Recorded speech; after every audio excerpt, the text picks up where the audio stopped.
You are listening to PastThink.com audiobook. Please like and subscribe, thank you. Chapter 71.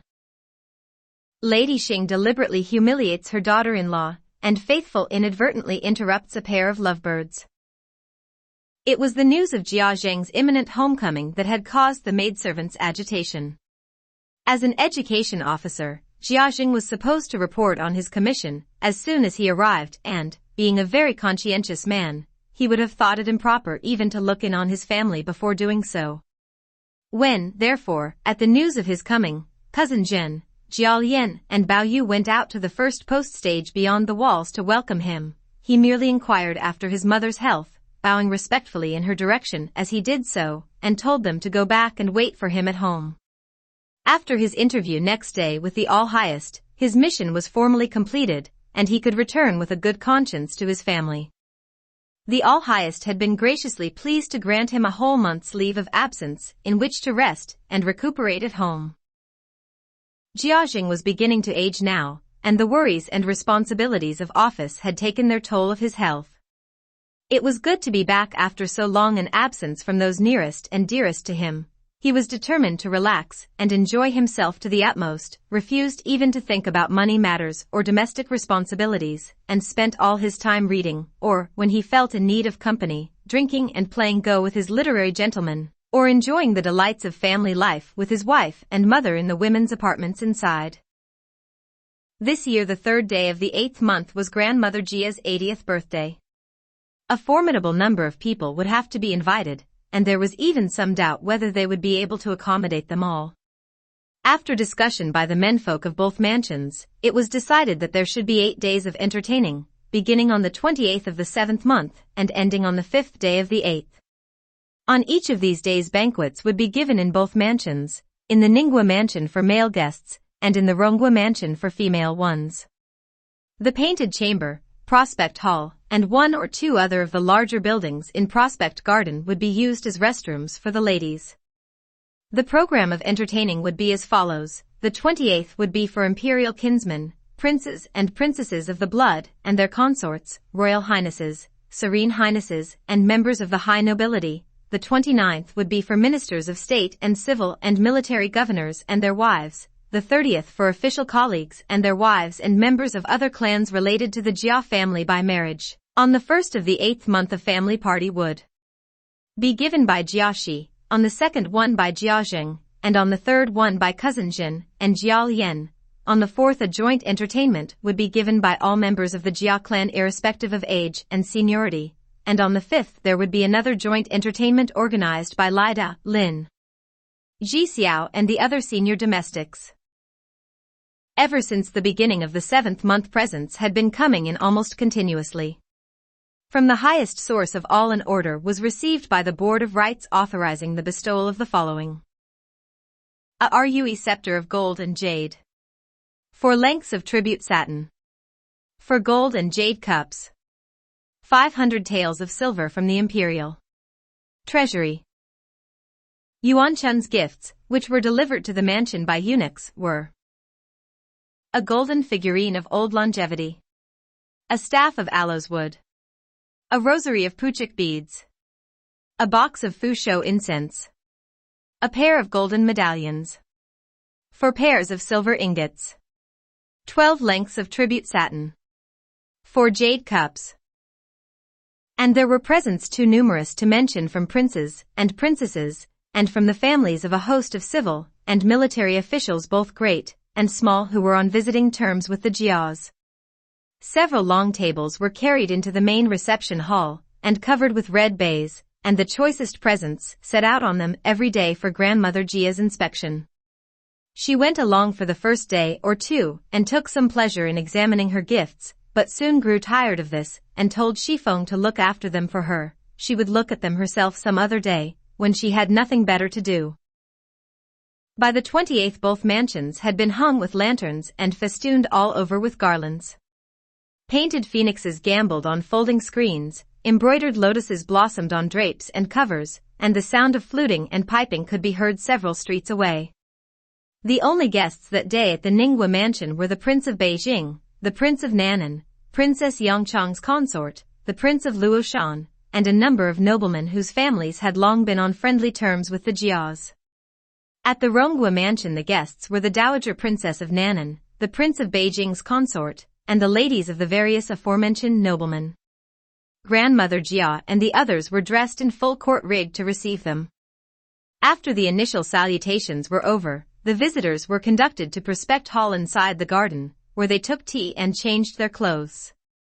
From there they were conducted to the Hall of Exalted Felicity, where they offered formal congratulations to Grandmother Jia before finally, after much polite bowing and deferring, taking their places at the banquet.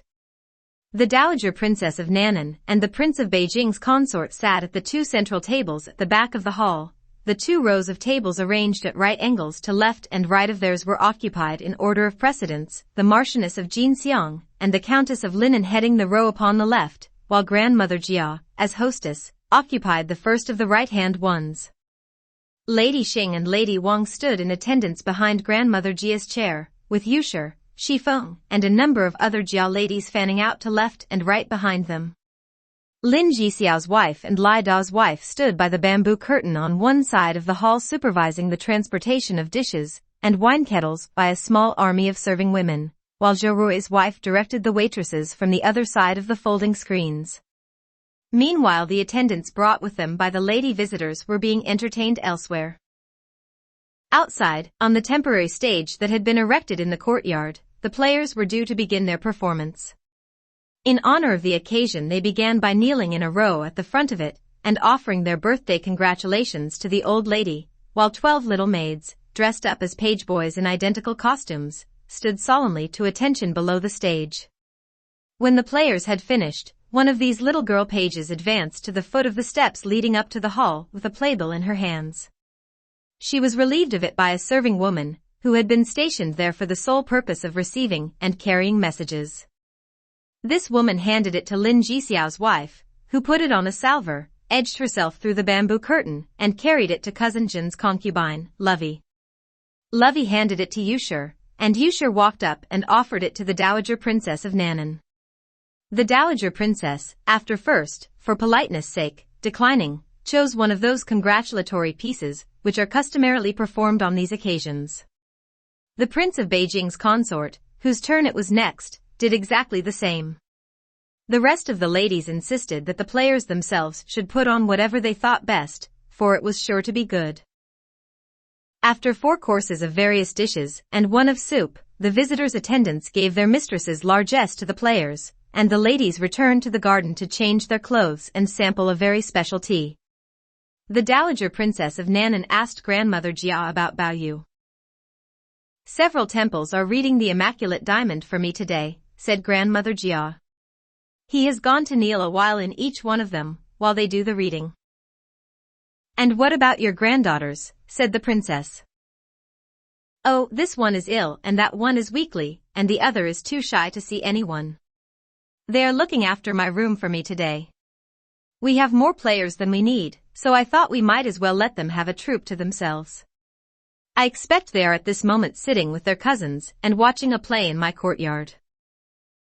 "Do send for them," said the old princess coaxingly. Grandmother turned to where Shifeng was standing behind her. "Go and fetch your cousin Shi and the 2 Shui girls and your cousin Lin, will you? Oh, and you can bring your cousin Tan with you as well." Shifeng went to Grandmother Jia's place. All the girls were there, nibbling sweets and watching a play, as Grandmother Jia had said they would be. Baoyu had just got back from his kneeling. In obedience to her message, Bao Chai, Bao Qin, Dai Yu, Tan Chun and Xiang Yun followed her back into the garden, and made their curtsies to the assembled ladies. Some of the guests had seen them before, some had not, but all alike exclaimed admiringly at their beauty. Of the 5 girls Xiang Yun was the most familiar to those present. "Naughty girl," said the Dowager Princess waggishly. "You should have come yourself to see me when you heard that I was here, not waited to be called. I shall have a bone to pick with your uncle now, next time I see him." She took Tan Chun by one hand and Bao Chai by the other and drew them towards her. "And how old are you girls?" she asked. She released them, after several times commenting what fine girls they were, and then subjected Daiyu and Baoqin to the same treatment, taking them by the hand, scrutinizing each of them in turn, and extravagantly praising their good looks. "Dear me, they are all such lovely girls," she said laughing. "I really don't know which of them I prefer." Suitable presents had now been made ready by an attendant: 5 gold rings, 5 jade rings, and 5 wristlets of aromatic beads. "Rather trifling presents, I am afraid, my dears," said the Dowager Princess. "Perhaps you could give them to your maids." The 5 girls kowtowed their thanks. There were more presents from the Prince of Beijing's consort, and from the other ladies present, but there is no need to enumerate them. When they had finished their tea, the ladies walked for a while in the garden, after which Grandmother Jia invited them to return to the banquet, but the Dowager Princess of Nan'an took her leave. "To tell you the truth, I am not feeling very well today," she said. "I would not have stayed away for the world, but I am sure you will understand if I leave a little early." Under the circumstances, Grandmother Jia could not very well press her to stay, and after some polite skirmishing when the princess protested that she could perfectly well find her way off the premises alone, the entire company saw her to the gate of the garden, where she climbed into her palanquin, and was carried away. The Prince of Beijing's consort returned with the rest of them to the Hall of Exalted Felicity, and sat with them there for some minutes, but then she too took her leave. Of the other ladies, some stayed on to the end, others left when a decent interval had elapsed after the departure of the 2 princesses. The day's entertaining left Grandmother Jia exhausted, and next day she was unable to see anyone and stayed in her own room. Lady Xing and Lady Wang had to receive the female guests on her behalf. As for the male ones, those of them who wanted to offer their birthday congratulations had to do so in the outer reception hall. Their salutations were returned, obeisance for obeisance and bow for bow, by Jiaxi, Jiajing and Cousin Jin, who then conducted them to the banquet prepared for them in Ningguo House. But that is enough of banquets. As long as the birthday celebrations continued, Yusher did not go back to the Ningguo mansion to sleep. During the daytime she helped the others to entertain the guests.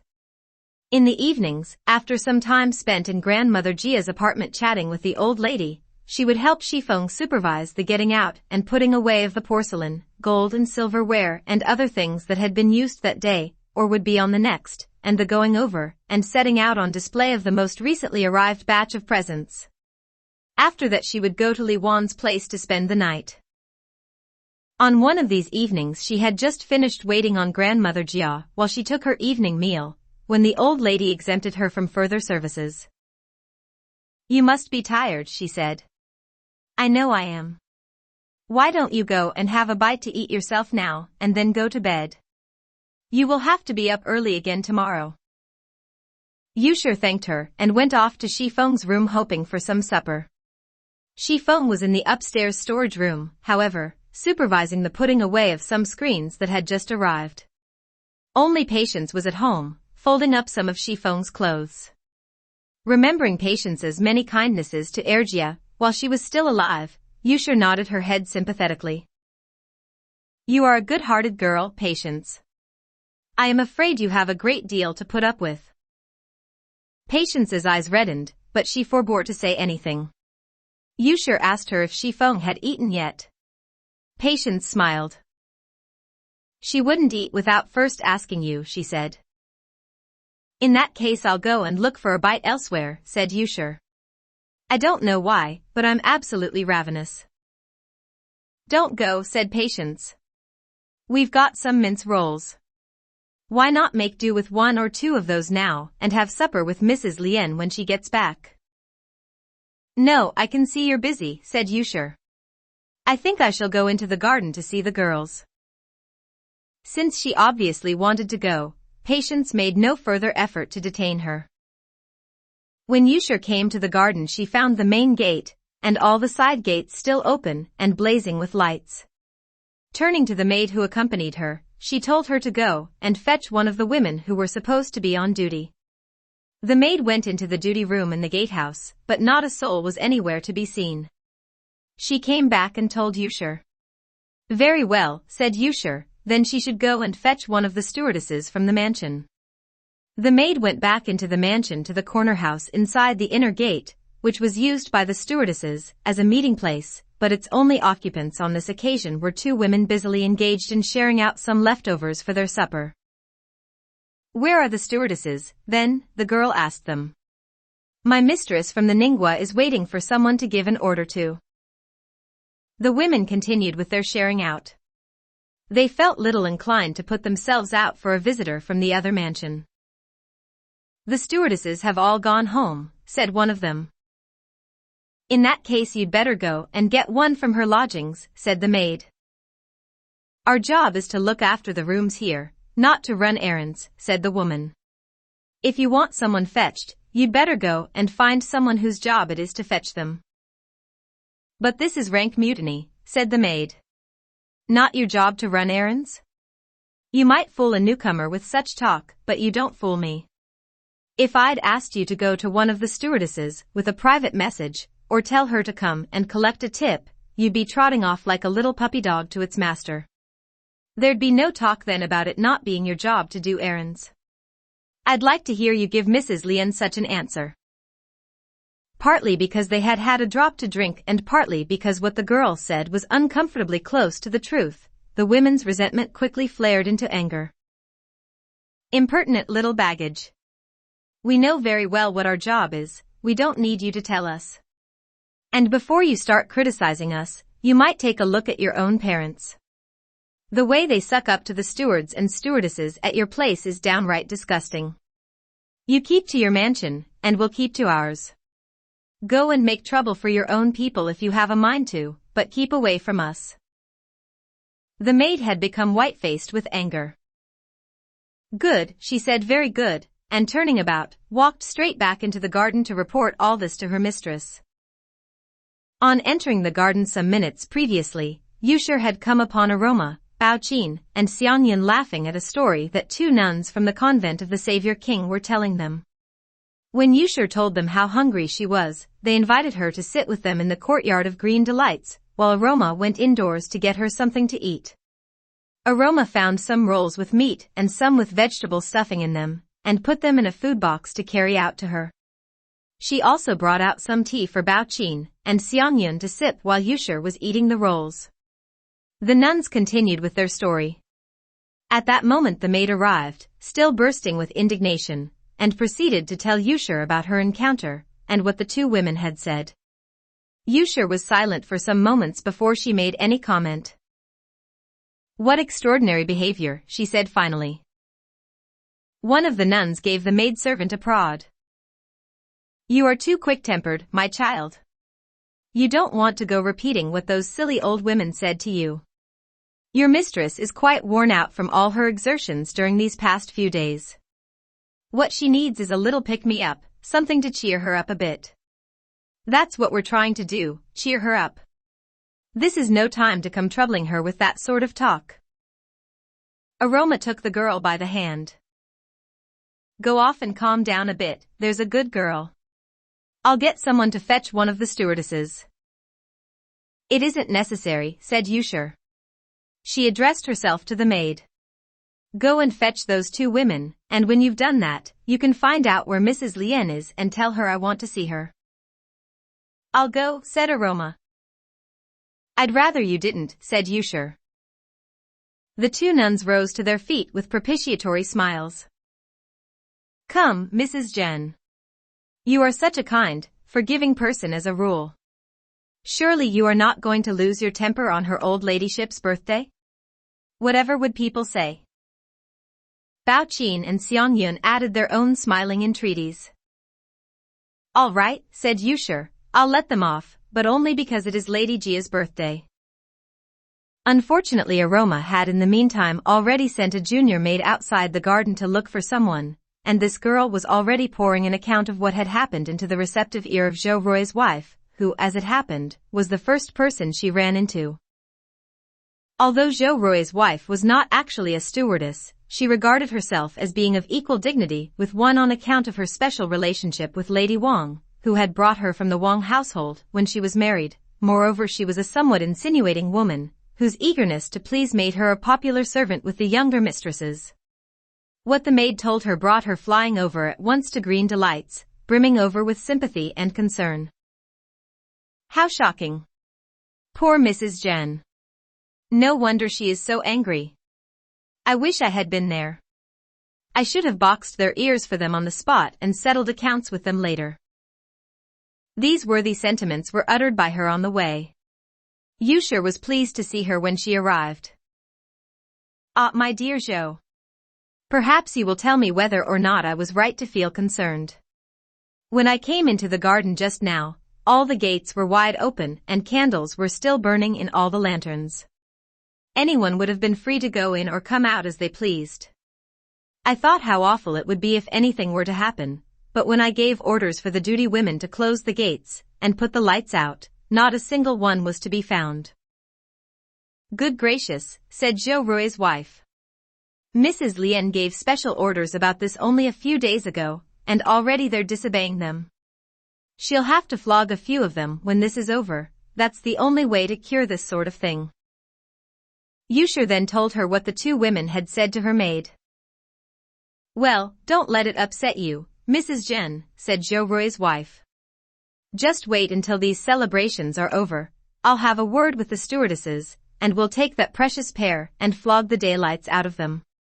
You keep to your mansion, and we'll keep to ours indeed. They'll be singing a different tune from that by the time we've finished with them. In the midst of this excitement someone arrived from Shifeng's, inviting Yusher to come back for some supper. I'm not hungry, said Yusher. I've just been eating some rolls. Tell your mistress to have her supper without me. Jo Roy's wife went round herself to Shifeng's place shortly afterwards to repeat all this story to Shifeng. All you need do is make a note of the women's names, Shifeng told her. When these celebrations are over, you can have them tied up and sent over to Mrs. Jen to punish or pardon as she sees fit. It isn't a very serious matter. Now as it happened, Jo Roy's wife was on very bad terms with these two women, and in her impatience to proceed against them, she put a somewhat loose construction on the warrant given her by Shifeng, for she first of all sent a boy round to Lin Jixiao's house to say that Lin Jixiao's wife was wanted by Yusher immediately, and then sent some other servants to apprehend the two women, tie them up, and hand them over to the grooms to be shut up in the stables and kept under guard there until further notice. Lin Jixiao's wife, when she got the message, at once got into her carriage, wondering what on earth could be the matter, and hurried over to Shifeng's place to inquire, but when, on reaching the inner gate, she sent someone inside to announce her, a maid came out and told her that Shifeng had already gone to bed. It's Mrs. Jen that wants to see you, said the girl. She's in the garden now. You'd better look for her there. Lin Jixiao's wife went into the garden and hurried through it to Sweet Rice Village. Yusher was quite put out when the maids announced her arrival. She had her invited in immediately and smiled at her apologetically as she entered. I only asked for you because I wanted to give an order and nobody could be found. It wasn't anything serious. It certainly wasn't serious enough to call you out for specially. It is all over and done with now, in any case. Lin Jixiao's wife smiled, a trifle grimly. But madam, Mrs. Lien sent someone round to my place to say that you were asking for me. If I was, it was under the impression that you were still here, said Yusher. I suppose it must be Zhou's wife who told Mrs. Lien about this. She need not have done so. It was really nothing of any consequence. Please go back home to bed. Li Wan was on the point of telling Lin Jixiao's wife what the trouble was, but Yusher would not let her. Since evidently neither lady was going to tell her, Lin Jixiao's wife took her leave. Just as she was coming out of the garden gate, she ran into Aunt Zhao. Good gracious me. Still on your feet at this hour, Mrs. Lin, said Aunt Zhao. I'd have thought you'd be at home and tucked up in bed by now. I was at home, said Lin Jixiao's wife, and proceeded to tell Aunt Zhao why she had been called out, for she had privately found out the reason for the summons before going into the garden. Well, fancy calling you out for a piddling little thing like that, said Aunt Zhao indignantly. She should either have ignored it altogether, if she was feeling generous, or if she was in an unforgiving mood, had the women given a few whacks and that would have been the end of the matter. There was no need to drag you out specially.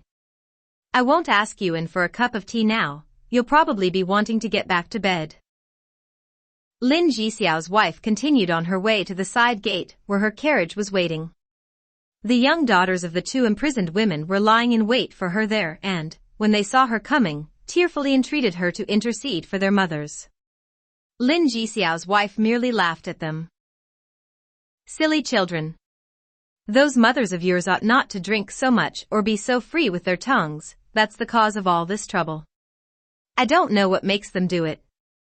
It's Mrs. Lien who had them tied up and I'm in trouble myself now, so I don't know what I can do to help them. The two daughters, being only little girls and of very limited understanding, continued to blubber and entreat and clung so obstinately to Lin Jixiao's wife that she was unable to get into her carriage. She rounded on one of the two girls exasperatedly.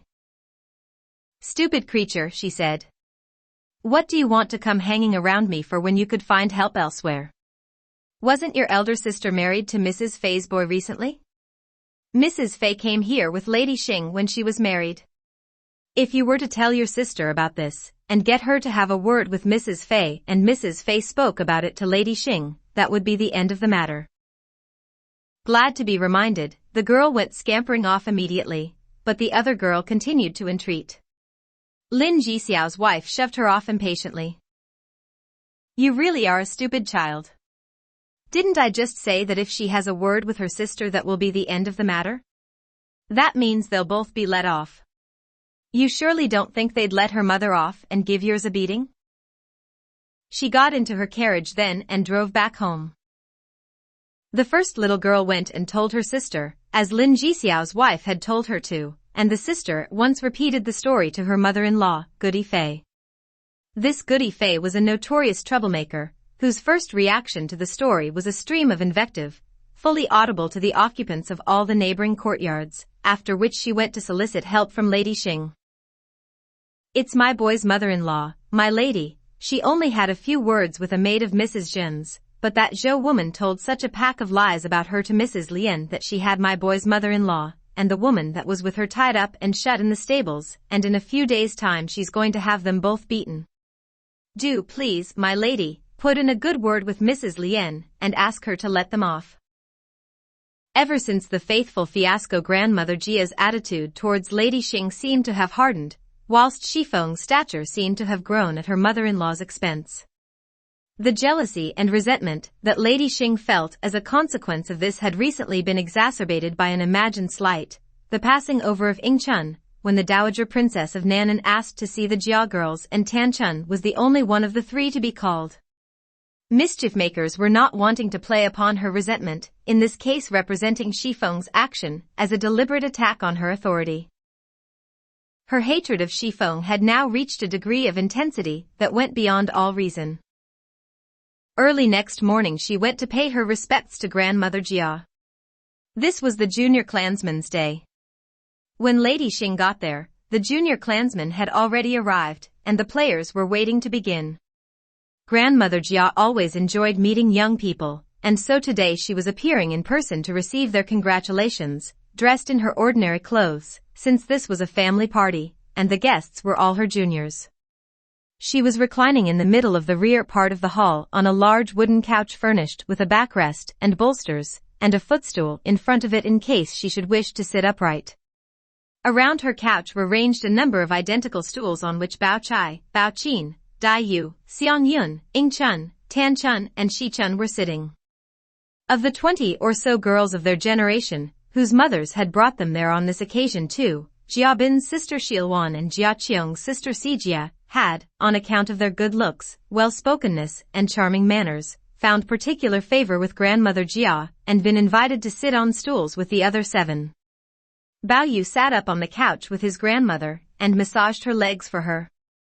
Aunt Xue had been given the place of honor in the ordering of the feast, and the 2 lines of tables, which rayed out on either side, were occupied by the other ladies according to their husbands' seniority in the clan. The men sat on the veranda at either side of the hall, also in order of seniority. Presently the birthday ceremony began. The female members of the clan were the first to make their kowtows. The males would have come next, but grandmother Jia lay back on the couch and sent someone outside to excuse them. Then Lida arrived with the male domestics. They knelt down, row upon row of them, from the ornamental gate all the way up to the steps at the foot of the hall, to make their kowtows. After them it was the turn of the married women, and after them of the maids. Something like the time it would take to eat 2 or 3 meals must have elapsed before all the kowtowing was over. Next a number of bird cages were set down in the middle of the courtyard, and the birds released from them. Then Jia Shi and the other seniors supervised the burning of paper offerings to heaven and earth and old longevity. Only then did the drinking and the play-acting begin. Grandmother Jia remained until the players' midday interval before retiring to rest in her own room. She insisted that those of them who had escorted her there should go back and enjoy themselves, and asked Shifeng to arrange for Shilwan and Sijia to stay on for a couple of nights after the party. Shifeng went off to speak to the girls' mothers. Both had received favors from her in the past, and were only too happy to comply with anything she asked them, and the girls themselves were of course delighted at the prospect of playing in the garden all day and not having to go home for the night. Lady Xing bided her time until the evening, then, just as everyone was getting ready to go, she went up to Shifeng in front of all the others and made her a request. I understand that you became angry with 2 old women last night, and sent Zhou Rui's wife to have them tied up. I don't know what crime they had committed, and it isn't of course my business to interfere, but it does seem to me that Lady Jia's birthday is an occasion when we should all be doing our utmost to help those less fortunate than ourselves, giving money and free rice to the old and needy, and that sort of thing, hardly a time for maltreating aged domestics. Could you not see your way to releasing them, for Lady Jia's sake, if not for mine? Having said that, she got into her carriage and drove away. The humiliation of being addressed like this in front of so many people filled Shifeng with anger and confusion. Her face turned a dusky red color, and for some moments she was so taken aback that she was unable to speak. Then, turning to Lai Da's wife, she said, with a forced laugh, "But this is ridiculous. Last night I heard that some of our people had been rude to Mrs. Zhen, and as I was afraid that she might be feeling vexed about it, I naturally had them tied up so that they could be placed at her disposal. It wasn't me they had offended. I wonder what tale-bearing busybody is responsible for carrying this story next door." "What exactly happened last night?" asked Lady Wang. Shifeng explained. "I didn't even know about this myself," said Yusher, laughing. "Really, Feng, I think you were a trifle officious." "I was concerned about you," said Shifeng. "You had been insulted. It was a natural courtesy to place them at your disposal. Suppose I was at your place and some of your people insulted me? Wouldn't you send them over to me for me to deal with? I thought that was a general principle which all of us observed, even if the servant in question was a highly valued one. Some meddlesome person has blown this incident up out of all proportion for the sake of stirring things up next door. I shouldn't have thought myself that it was worth mentioning even." "Your mother-in-law was quite right," said Lady Wang. "Cousin Jin's wife is one of us. There was no need for such empty courtesies in her case.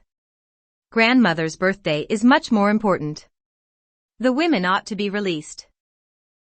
Shifeng's humiliation was now complete. A feeling of such wretchedness came over her that she could no longer hold back the tears of anger that had been collecting in her eyes. Not wishing them to be seen, she rushed back to her own apartment to weep alone. She had hardly got back, though, when Grandmother Jia sent Amber round to summon her. Amber noticed with surprise that she had been crying. "Hello, what's all this about?" "She's waiting to ask you about something." Shifeng wiped away her tears, washed and dried her face, and put on a fresh lot of makeup before accompanying Amber back to Grandmother Jia's apartment. "How many of the people who sent presents gave me screens?" the old lady asked Shifeng when she arrived. 16, said Shifeng. There were 12 big screens and 4 little Kong screens. The biggest screen was from the Zhens of Nanking, a 12-panel folding screen, with a scene in silk tapestry on crimson satin from a heap of honors on one side and symbols of longevity in powder gold on the other. There's also quite a good enameled screen from Admiral Wu's lady. Yes, well, don't do anything with those two, then, said Grandmother Jia. Just put them by somewhere where they will be safe. I want to give them to someone as a present. Faithful went over to Xifeng and peered into her face. What are you staring at her like that for? Said Grandmother Jia. Haven't you seen her before? I was wondering why her eyes are so swollen, said Faithful. Come over here, Grandmother Jia commanded, and scrutinized Xifeng herself. It's because my eyes were itching and I've been rubbing them, said Xifeng. Are you sure someone hasn't been upsetting you? Said Faithful, laughing. Who would dare? Said Xifeng. And even if they had, I wouldn't dare to cry on her old ladyship's birthday. I should think not indeed, said Grandmother Jia. I'm just going to have dinner now. You can stay with me and watch me eat it, and then you and Jin's wife can share what's left over. The two of you can help these sisters here to pick up Buddha beans. She indicated the pair of nuns whose presence Xifeng had been vaguely aware of on entering. It will add some years to your life. I let Bao Yu and the girls do it the other day. Now you two must have a go as well, so that no one can accuse me of favoritism. While she was speaking, the table had been laid, and a meatless meal served for the two nuns. Then, when they had eaten, a meal with meat in it was served for Grandmother Jia. When she in turn had finished, the remains of her meal were carried into the outer room for Xifeng and Yusher to eat. They had already started when Grandmother Jia had Xilwan and Sijie sent for to join them. After they had finished and washed their hands, some incense was lit, and a pint of beans brought in, over which the two nuns chanted some prayers. The two young women, each armed with a pair of chopsticks, then had to pick the beans up one by one and drop them into a basket, to be boiled next day, and given away to passers-by in the street. While they were thus engaged, Grandmother Jia reclined on her couch, and listened to edifying stories told her by the two nuns. Faithful had heard from Amber about Xifeng's crying, and had been over to Xifeng's apartment herself to find out the reason for it from Patience. Late that evening, when everyone else had left, she spoke about it to Grandmother Jia. Mrs. Lian is still crying. It's because she was shamed in front of everyone by Lady Xing. Oh, said Grandmother Jia. Why was that? Faithful told her. I think Feng acted quite correctly, said Grandmother Jia. Surely we're not going to allow our slaves to insult everyone with impunity just because it's my birthday? I expect this was Lady Xing's way of getting her own back for some grudge or other that she hadn't had the courage to tackle her about at the time. It's hard to see what other motive she could have had for humiliating her in public. Just at that moment Bao Qin came in, and the subject had to be dropped. Bao Qin's presence reminded Grandmother Jia of her two young visitors. She called one of her women to her, and gave her a message about them, which she was to convey to the principal women servants in the garden. Tell them they must treat them just as they do our own young ladies. Anyone I hear of behaving disrespectfully to either of them will be punished mercilessly.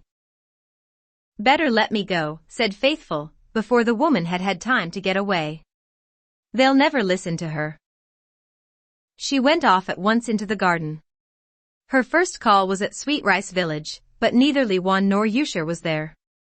The maids there told her that they were in Tanchun's apartment with the others, so she retraced her footsteps and called in at Autumn Studio. She found Li Wan and Yusher in the Polonia room engaged in a conversation, punctuated by frequent bursts of laughter, with the rest of the garden's little society. They welcomed Faithful with smiles and urged her to be seated. What are you doing here at this late hour? They asked her. I suppose I'm allowed to walk in the garden if I want to, said Faithful, and passed on Grandmother Jia's message about Xilwan and Sijie.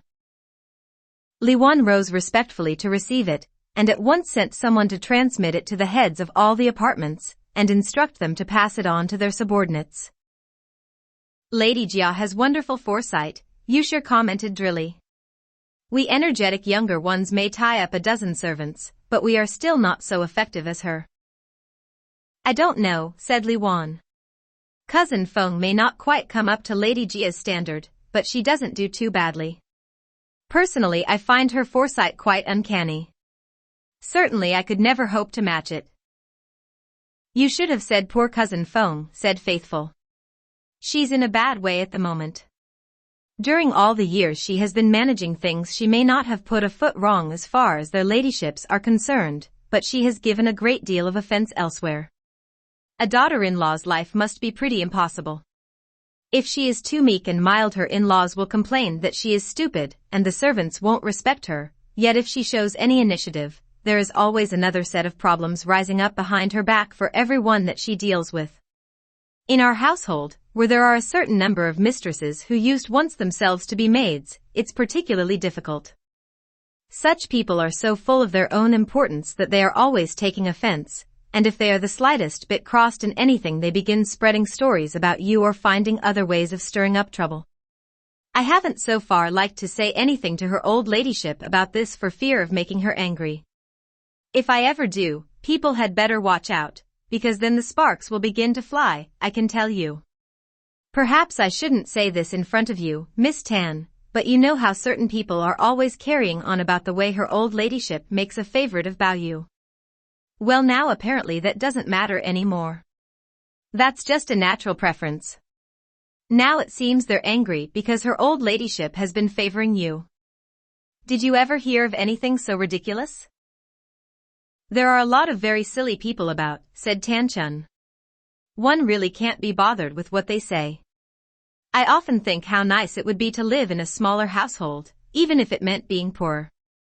Think how delightful it would be to have just oneself and one's parents, and one or two brothers and sisters living together as one happy little family. People look at our great household and all its wealth and think how happy we must be. They don't realize that the vexations far outweigh the advantages. You're much too thin-skinned, Tan, said Bao Yu. I'm always telling you, you should pay no attention to what vulgar people say or do, but concentrate on enjoying the luxuries and opportunities that wealth and position make available to us. Others who lack these things have some reason to complain. Why make yourself miserable when you have got them? We can't all be as happy-go-lucky as you are, said Yushir. All you think about is amusing yourself with the girls, eating when you are hungry, and sleeping when you are tired. Each year to you is like the last. You haven't a thought in your head about the future. It's the time I spend with the girls here that really matters, said Bao Yu. If I die, I die. What do I care about the future? Li Wan and the others laughed. That's a silly way to talk. Even if you don't do anything with your life and spend all the rest of it in here, you surely don't think that the girls will be staying with you as well? They'll all be going off to get married. I can understand why people say your growth has all gone into good looks, said Yushir. You really are a silly fellow. Man's life is uncertain, said Bao Yu. Which of us knows when his time will come? Even if I die today, or tomorrow, or this year or next year, at least I shall have lived my life as I wanted to. The others would hardly let him finish what he was saying. Worse and worse. Best not encourage him.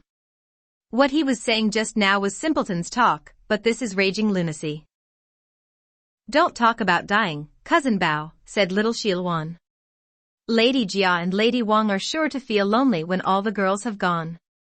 I will come here and help you keep them company. Li Wan and Yushir both laughed. Now you are talking like a simpleton, young lady. Don't you think you will be getting married then as well? Shilwan was overcome with bashfulness and hung her head. The first watch was just sounding. They got up then and returned to their various apartments for the night. On her way back to Grandmother Jia's, Faithful observed that one of the side gates of the garden was shut but not yet barred. There was no one about. A faint light burned in the duty room, and a sliver of moon halfway up the sky shed a feeble radiance from above.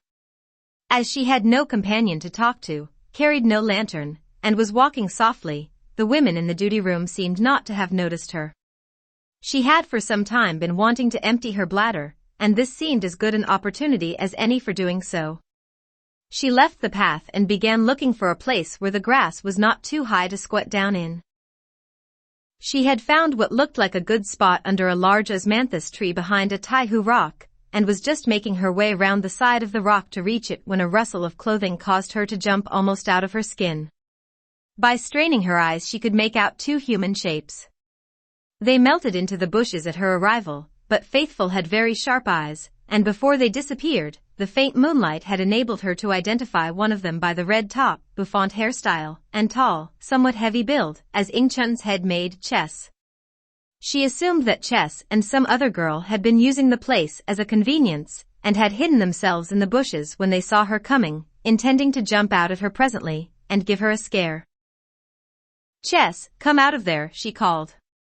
"If you frighten me I shall scream, and then you will be taken for a thief. This is no time to be playing monkey tricks, a big girl like you." These words were spoken in jest with no other motive than to prevent Chess jumping out and scaring her, but to Chess's guilty conscience they seemed to imply that the secret she was hiding had been discovered. She was terrified that Faithful might cry out and others get to know about it as well, which would be even more frightful, and as Faithful had always been kind to her in the past, she resolved to throw herself on her mercy. Running out of the bushes, she knelt down and clung to her imploringly. "Faithful, I beg of you, for God's sake don't cry out." Not knowing what to make of this exaggerated reaction to her words, Faithful hastily pulled her to her feet. Well, what's all this about?" Chess seemed unable to reply, but her body was trembling all over. Faithful was more mystified than ever. She looked again in the direction from which Chess had just come, and saw a figure lurking there. It looked like a boy's. She began to guess the reason for Chess's terror. A sickening embarrassment made her own heart beat faster, and she could feel her face burning to the very tips of her ears. She was afraid, too. After a brief silence in which she managed to recover some of her composure, she asked Chess, in a tremulous whisper, who that other person was. Chess sank once more to her knees. "He's my cousin, Faithful," she said faintly, "my father's sister's son." Faithful made a scornful sound, as if she did not believe her, but she was still too embarrassed to say anything. "There's no need to hide," Chess called out softly to the boy. "My friend here had already seen you. Come out quickly and kowtow." The boy darted out from the cover of the tree, threw himself on his knees in front of Faithful, and began knocking his head on the ground as if he were pounding garlic in a mortar. Faithful wanted to turn away, but Chess clung to her tearfully and beseechingly. "Our lives are in your hands, Faithful. Be merciful." "Of course I shall, you don't need to ask," said Faithful. "Tell him to go away. Whatever happens, I shan't tell anyone. There's no need for all this drama." Before she had finished speaking, a voice could be heard from the direction of the corner gate. "Miss Faithful's already gone out. We can bar the gate now." Chess was still clinging to her so hard that Faithful could not get away. She had to call out to the woman from where she stood. "No, I'm still here. I've been doing something. Just a second, I'll be out directly." Chess, when she heard her say that, was obliged to let her go. The rest will be told in the following chapter.